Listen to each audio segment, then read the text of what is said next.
Welcome to the Humanergy Leadership Podcast. My name is David Wheatley. We're here to talk leadership in small, bite-sized and practical chunks. Enjoy.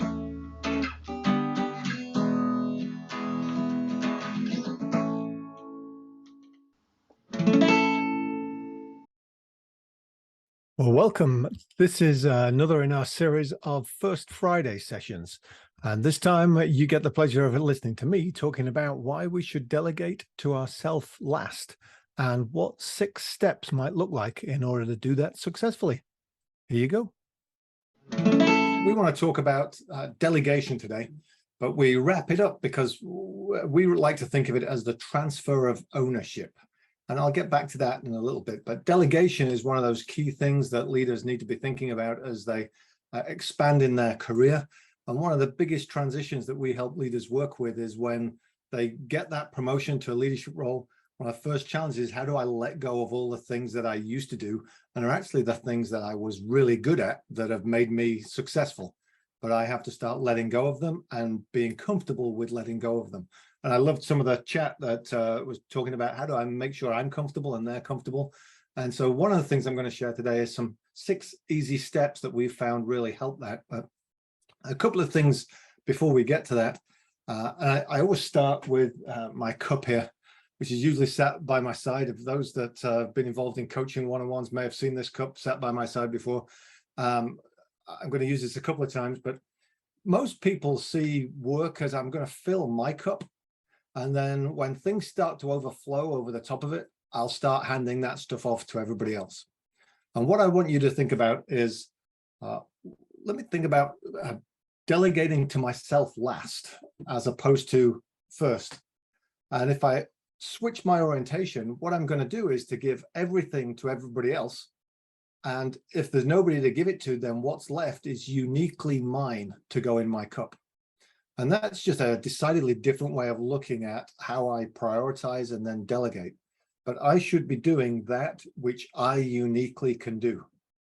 And so anything that comes in, the first thing should be to delegate it to somebody. And if there's nobody to delegate it to, then it goes in my cup first. But that's usually a switch in orientation, this idea of delegating to myself last. So because then that leaves me with what's uniquely mine to do. The second thing I want to look at quickly is monkey management. And again, if you've been around Humanergy for a while, you may have seen a cute little video on monkey management. But way back in, I think it was 1974, Christy will correct me if I got the date wrong, there was a great Harvard Business article on who's got the monkey. And the concept of the article is that we're all carrying monkeys on our backs all the time. And when one of our employees walks into our office with their monkey, what they're really trying to do is to leave their monkey with us in our office. And what we really need to do as leaders is make sure that they leave with their monkey, because otherwise that transfer of ownership is going the wrong way. That if they can let go of their monkey and leave it in my office, and then they leave with this sense of relief that the monkey is gone. And then at the end of the day, you've got an office full of everybody else's monkeys that are just doing what monkeys do all over the place, which is not helpful. The idea of the successful transfer of ownership is to make sure that people have their own monkeys and they have clarity about the ownership of that monkey, so that, again, once that what I'm left with in my office is what is uniquely mine to do. That's I'm not taking on other people's roles. And it wouldn't surprise me if I could ask for a show of hands of those people who have been guilty at different times of saying, hey, I'll pick this up. It's probably just easier if I do it than try and explain it. I'll take it because I know I can do that.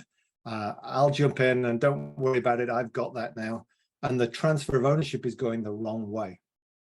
And so then what people say is, if I want to do that right, though, what are the steps that I need so that I can be reassured that it's going to get done, it's going to get done well, that I'm not micromanaging it, but I have visibility to its progress? What do we need? And we break it into 3 sections of 2 questions.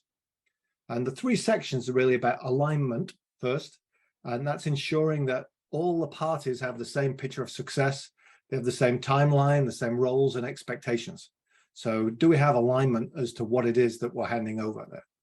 The second piece is why we use delegation in multiple ways, but the second piece is actually the handoff, the delegation side, which transfers ownership of the task, the responsibility to the other person.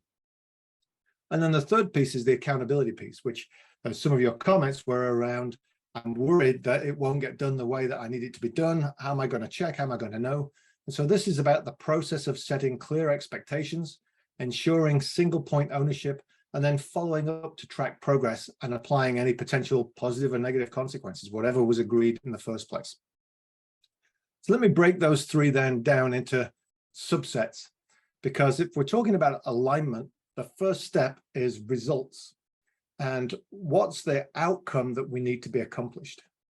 I often refer to the end zone of an American football field, and Mimi's going to critique me for using sports analogies again. But some of you are going to be impressed that I know what an American football field looks like. So the end zone is where we're going. That's the result, the outcome that needs to be accomplished. What do we need to achieve? What's a clear picture of that success? I'm going to be typically English, though, and I'm going to destroy your American football field by dividing the end zone into two, because there's a second element of that alignment that is equally as important. It's what we call the impact. If the results are the what of delegation, then the impact is the why of delegation. We probably all have met those people who can deliver the results, but leave a trail of bodies in their wake because of the way that they did it and some of the impact of that. And so we divide this end zone, the alignment, into two: results and then impact. And impact is considering the ripple effects of those results. What is the impact on key stakeholders? Why does the business need this result? Who are those key stakeholders that are going to be impacted? Because if we have that conversation around the alignment, we're setting ourselves up for success and not having to come back and say, oh, you forgot about Sue. Oh, no, now we have to go back and fix the relationship with Sue. So results, the what of delegation, impact, the why of delegation, and that sets up our alignment. When I get into the delegation element, then we talk about step 3, which is the boundaries, because really we're talking about what you're going to do. And if I'm doing my best delegation, I'm going to leave you the biggest space to play as possible. And so we've got step 3, which is boundaries, and step 4, which is best practice, or really the workspace that you're going to operate in. And the boundaries are the absolute do's. So these are the things that you will do it this way because I'm declaring that you'll do it this way. I'm putting a boundary in place. This is different from the results, what we're going to achieve, because this could change over time. It could be adjusted, but it's something that lets me see how you operate. So it's not unusual for somebody to set a budget as part of the result that was required, but then a boundary, an absolute do, is if you're going to write a check for more than $100, just throw it by me first. Not that I'm going to say no, just that it helps me understand your thinking and that ensures that we're aligned. And as we grow, as we get to know each other, that boundary might go away. And I say, I trust now your credibility, how your decision-making, your thinking. So I'm opening up that space.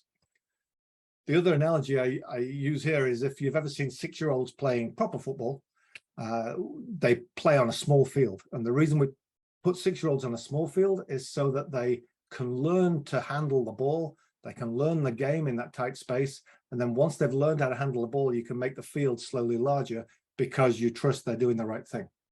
If you put 6-year-olds on a big field first time, then you'll end up with 2 people playing and 4 or 5 people picking daisies in different corners of the field.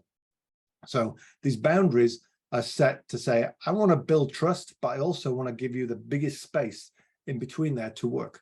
Because that workspace, or best practice, as I call it, step 4, is the delegatee's space to play.